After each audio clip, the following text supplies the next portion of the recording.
You're a fast one. Who are you? Just a guy who's a hero for fun.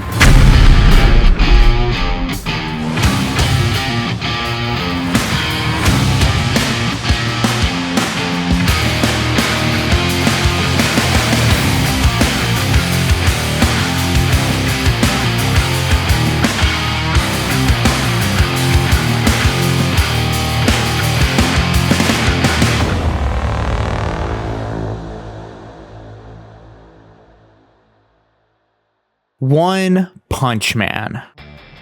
In 2015, this series would take the world by storm. When it was airing, it felt like one of the biggest and most exciting anime at the time. People really couldn't get enough of it, though that seems to be changing. Just last month, season 3 of One Punch Man was released, and I mean, this should be like a good thing, right? After all, people have been waiting on season 3 for 6 years, ever since season 2 debuted in 2019. Like, oh my god, the wait's over. Everyone can celebrate now, right? Well, the truth of the matter is that optimism for this series has been waning ever since season 2, and now season 3 is basically solidifying that disappointment. But why is that exactly? How is it that a show like One Punch Man, which basically received universal acclaim when it debuted, is now seen as a shell of its former self? Well, to fully understand the crushing lows that this anime is now suffering, we must first look back at the soaring euphoric highs that it experienced with season 1. Like I said, at the time of its release, the first season of One Punch Man hit the world like a meteorite. I was in college when this show was airing, and I kid you not, most of the people I knew who watched anime were obsessed with this show. You know how sometimes you get an anime that is just so awesome and appealing that it becomes a gateway show for non-anime fans to get into the medium? Yeah, season 1 of One Punch Man was one of those shows. It really was just that popular, and for good reason. Its presentation was absolutely immaculate. If One Punch Man is known for anything, it's the incredible fight scenes that were brought to life through what I can only describe as animation wizardry. They were fast, they were chaotic, and they hit like a freight train. It was just a testament to animation mastery, and people were incredibly eager to see the official follow-up. Season 2 was announced in 2016, just a year after the first season, which, you know, nothing super out of the ordinary there. However, it wasn't until a year after this announcement in 2017 that another announcement would be made. Season 2 would be switching animation studios. Now, originally, One Punch Man was animated at Madhouse, an incredibly well-known and historic animation studio in Japan. For season 2, however, things would be switching over to JC Staff, the studio mostly known for shows like Food Wars, The Disastrous Life of Psyche K, and High Score Girl. And I mean, that doesn't spell doom and gloom immediately, you know. JC Staff has done a lot of stuff that people like, so maybe this change wouldn't be that bad.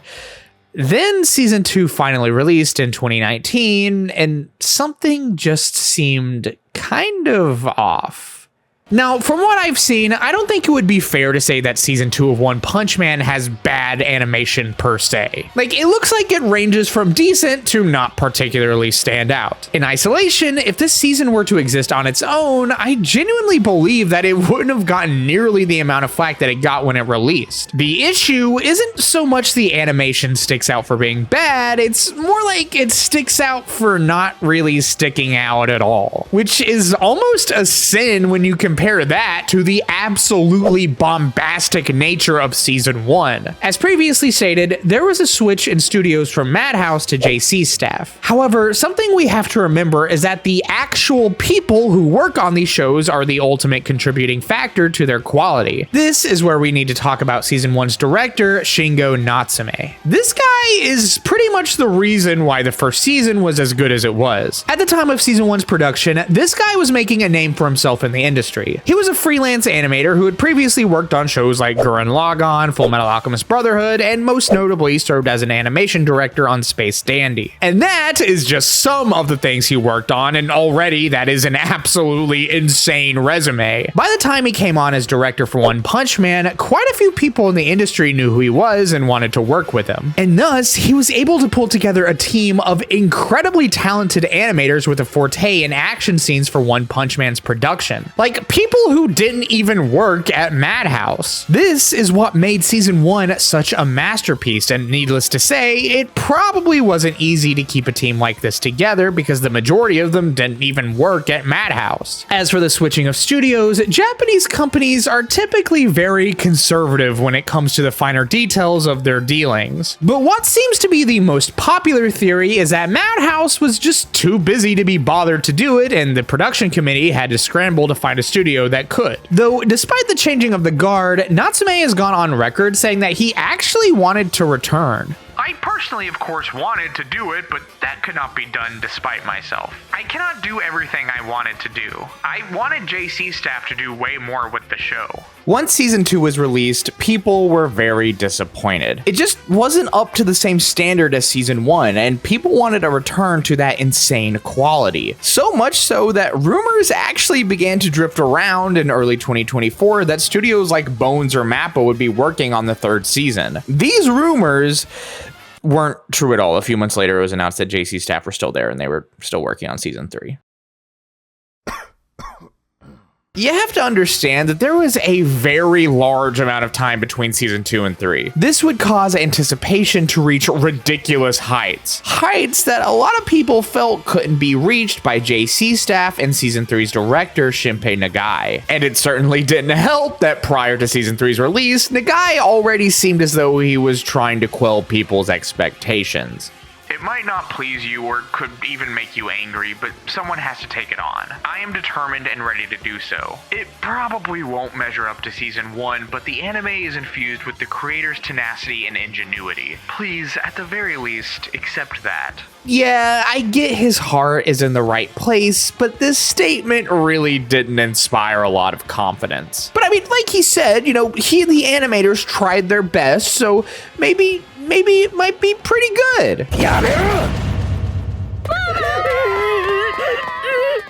Wow, that's okay, that's pretty rough. So from what I've seen of season 3, it's a lot like season 2, where in a vacuum, it might not be that egregious. I mean, trust me, I've seen far, far worse. But again, it just doesn't live up to season 1. And this would draw the wrath of many, many fans to Shinpei Nagai, who, after receiving a barrage of hate, has now deleted his Twitter account. Honestly, this is taking a toll on my mental health, and it only brings negatives to the work, the staff, and the original creators. But such despicable behavior is unforgivable. To the fans who have been truly kind to me, I want to express my gratitude and apologies. It was truly enjoyable. Now, regardless of how anyone feels about season 3, I don't think it's okay to treat the director or staff like this. Like, at the end of the day, they're just trying their best, and while they might not have put out something that lived up to expectations, I don't think any of them deserve to be harassed for this. Rather, I think the issue here is more so the environment these people have been put in. According to Shinpei Nagai, JC staff just might not have the same resources as studios such as Madhouse, Bones, or Mappa.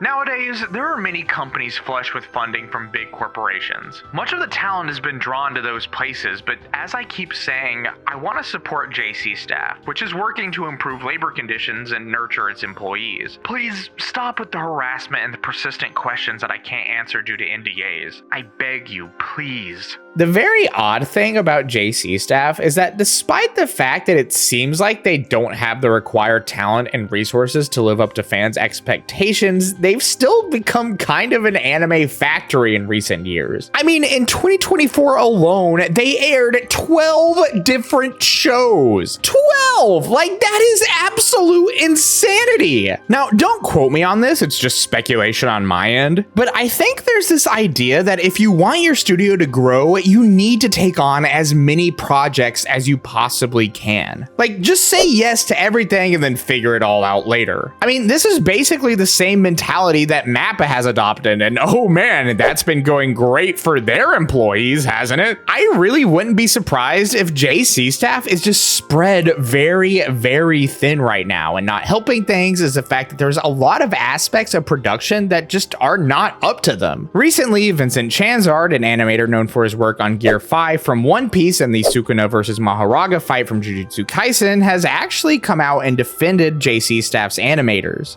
I think a lot of people blame JC Staff, but I think it's a bit more complex. Sometimes it's not about the animation studio. Sometimes it's about the production committees that are on top of everything and who choose. Oh, so fair. I think, you know, The Gordos thing. JC Staff Right. ultimately The elders. is just a studio that's trying to survive. You know what I mean? Like, Yes. again, the Japanese industry is very difficult. JC Staff is just a studio with artists who are trying to survive. You know what I mean?